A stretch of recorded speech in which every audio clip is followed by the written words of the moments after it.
కంటిన్యూస్గా చదువుతూ వెళ్ళిపోవటం కాదు, మనం కరెక్ట్ పాత్లో వెళ్తున్నామో లేదో తెలుసుకోవడం కూడా చాలా important. Welcome to day 6 blue print challenge. ఈరోజు మనం తెలుసుకోబోతున్నాం రివ్యూ అండ్ గోల్ సెట్టింగ్ గురించి. 1 వీక్గా మీరు చదువుతూ ఉన్నారు. ఈరోజు కొత్త టాపిక్ ఏది ఓపెన్ చేయకండి. ఆల్రెడీ మీరు చదివిన టాపిక్స్ని ఒక్కసారి రివ్యూ చేయండి. మీకున్న డౌట్స్ని నోట్ చేసుకోండి.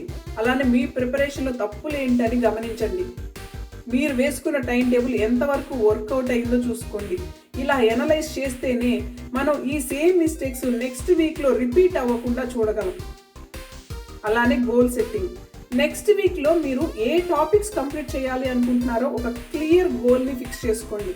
ఫర్ ఎగ్జాంపుల్, నేను పాలిటీలో 3 టాపిక్స్ కంప్లీట్ చేస్తాను, అలానే హిస్టరీలో 1 టాపిక్ కంప్లీట్ చేస్తాను. ఇదే మీ గోల్ అయితే ఈ గోల్ని ఫిక్స్ చేయండి. ఎందుకంటే గోల్ స్పష్టంగా ఉంటేనే మనం రీచ్ అవ్వడం సులభం అవుతుంది. ఈరోజు మీ టాస్క్ ఏంటి అంటే, మీరు నెక్స్ట్ వీక్లో ఏ సబ్జెక్ట్లో ఏ టాపిక్ని కవర్ చేయబోతున్నారో కామెంట్లో చెప్పండి. రేపు డే 7 బ్లూ ప్రింట్ ఛాలెంజ్లో లాస్ట్ డే మనం కలవబోతున్నాం ఫైనల్ రోడ్ మ్యాప్తో. అస్సలు మిస్ కాకండి. కంటెంట్ నచ్చితే లైక్ చేయండి, కాంపిటేటివ్ వెబ్స్ని సబ్స్క్రైబ్ చేయండి.